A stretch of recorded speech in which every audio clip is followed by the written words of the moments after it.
pag marami kang iniisip, pag marami kang takot, pag marami kang pangamba, when you are overthinking, you're also making your life complicated. Hindi pa man nangyari, kala mo nangyayari na sa'yo. Kaya nga, pagod na pagod ka, hinang-hina ka, wala ka ng gana, nalulungkot ka.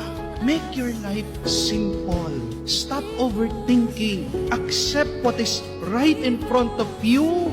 Thank God for the blessings that you receive every day. That's simple. Marami din sa atin ginagawang komplikado yung buhay natin dahil sa galit, anger. Di ba pag mayroon kang kagalit, anong nangyayari sa mundo mo? Lumiliit. Pag nakikita mo yung kagalit mo, parating, ba ikaw, iiwas ka. Hindi ka makapunta doon sa gusto mong puntahan kasi alam mo na doon yung kaaway mo. We make our life complicated with our anger dahil dala mo, buhat mo, bit-bit mo, yung sama ng loob mo.